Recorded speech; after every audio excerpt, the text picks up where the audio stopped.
দেখা দেখে তো হাসি আসতেছে মানুষের জীবনে কত কষ্ট।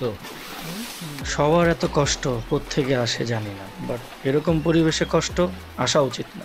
বগালেকের এই সৌন্দর্য উপভোগ করলাম রাতে এবং সকালবেলা। বৃষ্টি তো সারাদিন ধরে হচ্ছেই, রাত ধরে হচ্ছে, সো বৃষ্টির মধ্যেই রওনাটা দেওয়া লাগলো আর কি, এছাড়া তো আর উপায় নেই। সকালবেলা যখন ব্রেকফাস্ট করছিলাম তখন নিজেদের ভিতরে একটা ডিসকাশন চলতেছিল, চলেন হাবিব ভাই, সেটাকেই অ্যাকচুয়ালি বাস্তবায়ন করলাম।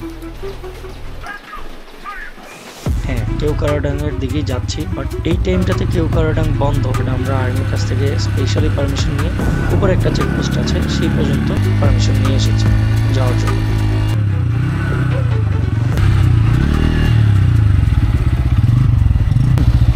মোটা থেকে একদম খাড়া ডাল সবাই একে মানে পিক আপ করে পাথরগুলো দেখে উঠে যাবেন। ওই কোনা থেকে আরো বেশি খাড়া, ওইখান থেকে পিক আপ ধরে চলে যাবেন একে একে একে।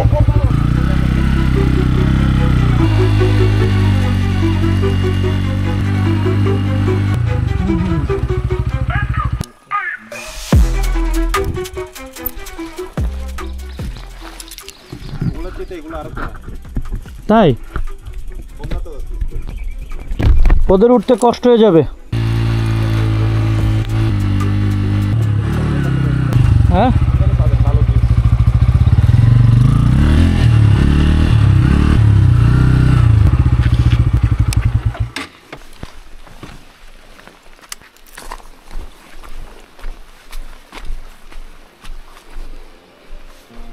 ওইখান থেকে হলে একদম ইজি দেখা। সুবহান আল্লাহ, সুবহান আল্লাহ।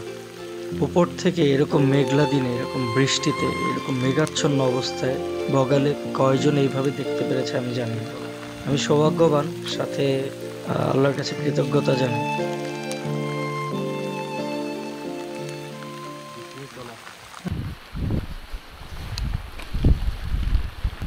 বসছেন? আর নিচে যাচ্ছি, আমার সাথে যারা ছিল ওরা হয়তো উঠতে পারেনি, কারণ যখন আমি উপরে উঠছিলাম দেখতেছিলাম ওরা স্ট্রাগল করতেছিল। তো গাইড আমাকে বললো যে একটু সমান্তরাল উপরে গিয়ে দাঁড়াই, তো ওই জায়গাটাই ছিল একটু সমান্তরাল। আপনি ওই টার্নিং এ নেমে যান, গাড়ি আসতেও পারে। না না, এই পাশ দিয়ে ঠেলা দেন, এদিকে ঠেলা দেন, আপনি এদিকে ধরেন, এদিকে ঘুরাবে। দেখেন গাড়ি দেখছি, লাগবে না লাগবে না। আর একটু এখান থেকে কালাস ধরেন না, থাকবে না, উপরে যাবে না।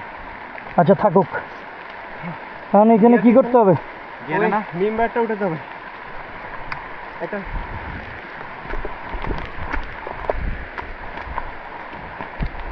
জঙ্গলে ধরে নামাইছে, এটা তো দাঁড় করাইলে এটা দৌড় দিবে। কি করবো এটা? গেরে না, এটা ঘেরে আছে। আমি বলি ভাই এইটারে এদিকে করতে হবে। এই এখন কি একে আছে? একে আছে, একে থাকলে তো দৌড় দেওয়ার কথা না, দৌড় দিবে না, কিন্তু উল্টায় যদি পড়ে যায়। আচ্ছা সমস্যা নাই ভাই, ধরি, আল্লাহ ভরসা। সোজা সোজা সোজা উঠান, সোজা উঠান, সমস্যা হবে না। সোজা ছাড়লাম, ক্লাস ছাড়লাম, ক্লাস ছাড়লাম, ক্লাস ছাড়লাম, হালকা হালকা হালকা হালকা ক্লাস ছাড়লাম, হালকা ছাড়লাম, ক্লাস ছাড়লাম, হালকা। বামে নিয়ে দিতে হবে আমাদের একদম। হ্যান্ডেল ধরছি, বললাম বললাম। হ্যাঁ, আপনি ভয় পেয়ে গেছিলেন বোধহয়, আমি আর গাড়ি পাওয়ার পাইতেছে না। পাওয়ার না পাইলে ভাই ভয় পাওয়াটা স্বাভাবিক। ভয় পেয়ে এখন আমার গাড়ি উঠেই না। আর হ্যাঁ, এফজেড এফজেড না তোমার বাইক যেই সুন্দর করে উঠছে। পাহাড়ে বাইক জিজ্ঞেস করো, ফুল থ্রটল, আমিও একটুখানি উঠে এক চুল লড়তেছে না। ভাইয়া এত তাড়াহুড়ো করার দরকার নাই। আমি বলি আমি শক্ত করে ধরছি, আপনারা আপনাদের মতো আস্তে আস্তে ইয়ে করেন। না না ভাই, হাবিব ভাই সমস্যা নাই, আমরা ওইভাবে নিচ্ছি। সমস্যা হবে না, আমি একজনে কন্ট্রোল করে ফেলতে পারবো, সমস্যা নেই। গেলাম গেলাম গেলাম, যান যান যান, পাছাটা সোজা রেখেন। এই আমার ছেড়ে দিতে হবে। আমি আছি, ছেড়ে দেন। ও ঠিক দেওয়া লাগবে না। থাক থাক, দেখ ভাই দেখ, মনের শান্তি বড় শান্তি। চলেন আমরা আমাদের মাল দুইটারে নামাই। হ্যাঁ নামো। আপনি উপরে যাবেন নাকি? উপরে আর যাবেন? এদেরকে রাখার দরকার কি? আপনি চক্কর দিয়ে আসেন, যাইতে চেয়েছিলেন। হ্যাঁ আসছেন? না, আমি ওই পর্যন্ত যাইনি। ভাই বললো যে একটা ইয়া উপরে উঠতে, ওইটা উঠছি খালি। কপাল ভালো অল্পের মধ্যে গেছে। হ্যাঁ হ্যাঁ, আর মিম ভাই চালাইতেছিল তো, এক্সপার্ট তো, নামাই দিছে, চেষ্টা খায় নাই তো। ওরটা কি উল্টাই গেছিল? একটা সোজা গেছিল তো ব্রেক পরে থাইমা গেছে। ও বাঁকা করে নাই? হ্যাঁ, ও বাঁকা করে নাই, সোজাই ছিল। এই কারণেই আমি তো কনফিউজ হয়ে গেছি। একজন তো গাড়ি রেখে দিছে, মিরুয়ার গাড়ি পড়ে যায় অবস্থা, একবার ডাইনে একবার বামে। আল্লাহ, আমি ওখানে না পারতেছি ব্রেক করতে, না পারতেছি উঠতে, আমি এই ভার্টিক্যাল করে দিছি। আচ্ছা, ভার্টিক্যাল থেকে কোনো রকম দাঁড়াইছি এই জায়গাটা। না ভালো করছেন, উপরে নিয়ে রাখছেন আপনি। লিটনের কপাল অনেক ভালো যে গাড়িটা ওরা উপরে এসে পড়ে নাই। আচ্ছা, সামনে গেলে সোজা জায়গা আছে, সমতল আছে উপরে উপরে, তাহলে তো এদিকে ঘুরাইতে হবে। এইখান থেকে অবশ্য ঘুরাইতে পারবেন। ও হাবিব ভাই তো নিচে থাকলেই পারতেন। ওটা লাগবে না, আপনার একাই নামে যান। না না, একবারে যাই, আসুক। আমি ওই কালভার্টে দাঁড়াই ভাই। ও এখানে তো একটু সমান আছে।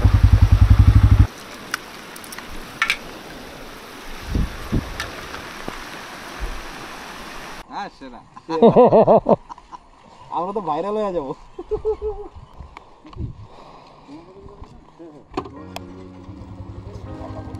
এখন আমরা থানচির উদ্দেশ্যে রওনা দিয়ে দিলাম। হ্যাঁ, থানচি।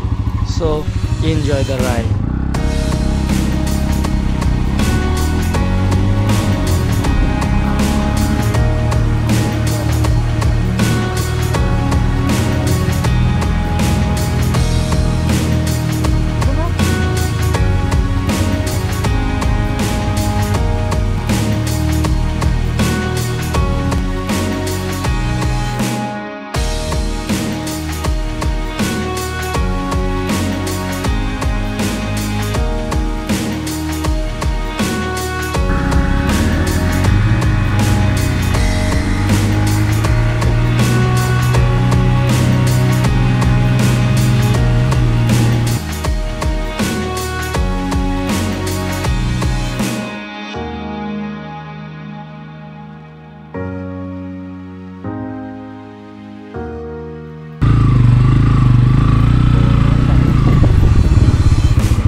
টান দিয়ে উঠেন, 2 নম্বরে টান দিয়ে একে লাগে দিয়েন, পিক আপ ছাড়ার আগে একে লাগে দিয়েন। দাঁড়াও, এনে দাঁড়াও, এনে দাঁড়া, এখানে দাঁড়া, রানিং নেওয়ার জন্য বলছি।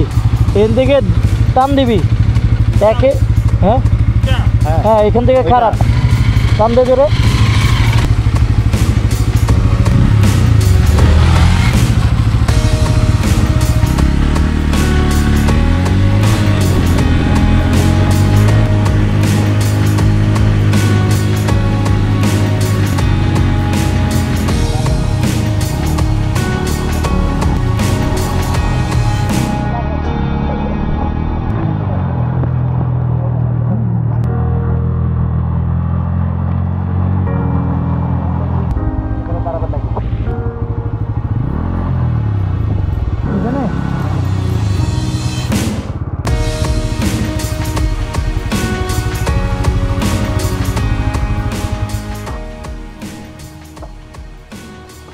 অপরূপ এই বান্দরবনে সাঙ্গ হচ্ছে সৌন্দর্যের অ্যাকচুয়াল সোর্স, যেটা আমার কাছে মনে হয়। সাঙ্গুর আঁকাবাঁকা তীর ধরে চারপাশে পাহাড়গুলো এক অন্যরকম মনোমুগ্ধকর পরিবেশ সৃষ্টি করে আসলে, এক কথায়। হ্যাঁ, সুন্দর সুন্দর, চলেন।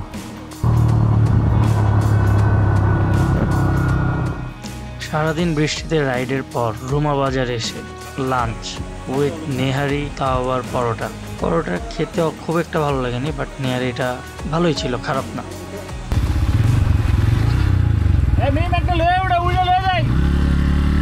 বাট নেহারি খাওয়ার পরে ভিতরে যে জোশটা চলে আসে, সেই জোশের সাথে এরকম সুন্দর পাহাড় আর চারিপাশের সবুজে ঘেরা নির্মল এই সৌন্দর্য উপভোগ করতে ভালোই লাগতেছে।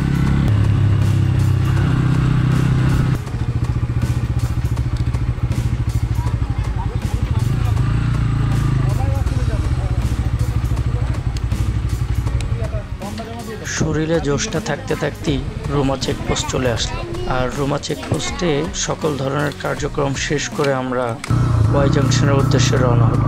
আর ওয়াই জংশনের উদ্দেশ্যে যখন আমরা রওনা হয়েছি, তখন যতই আমরা কাছাকাছি পৌঁছাচ্ছি ওয়াই জংশনে,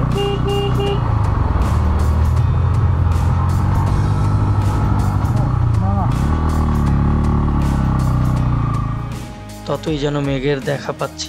আর মেঘগুলো গা ঘেঁষে যখন আমরা রাইড করে আঁকাবাঁকা পথ দিয়ে যাচ্ছি সবগুলো বাইক, এইটার যে ফিলিংস, টোটালি ওয়ার্থ ইট।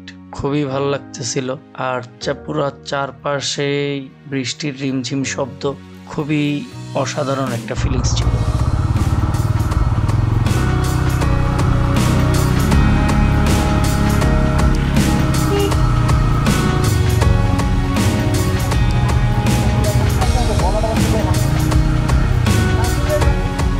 ওই জংশনটা একটু ওই জংশনটা, হ্যাঁ।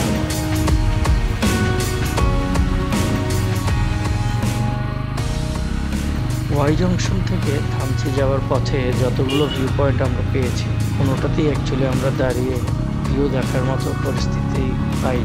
মেঘের জন্য কোনো ভিউই অ্যাকচুয়ালি দেখা যাচ্ছিল না।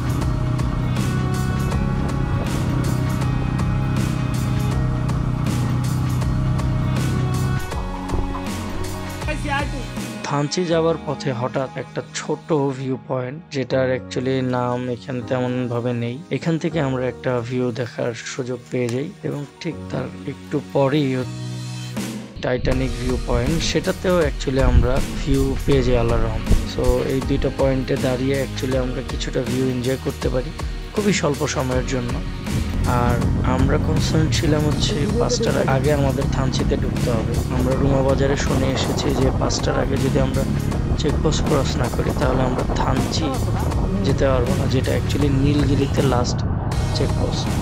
সো আমরা এর জন্য তাড়াহুড়া করছিলাম, বাট মনে হচ্ছিল যে টাই হয়ে যাবে। তো যেরকম চিন্তা ভাবনা সেরকমই একটা সিচুয়েশনের ভিতর দিয়ে আমাদের যেতে হয়। যখন আমরা নীলগিরি পৌঁছাই ঠিক তখন সন্ধ্যা নেমে আসছে, আজান দিচ্ছে, আর চেকপোস্ট থেকে আমাদেরকে যেতে দিবে। তো আজকের রাতটা আসলে আমাদেরকে অনিচ্ছাকৃতভাবে হলেও আমাদের এই নীলগিরি রিসোর্টে থাকতে হয়।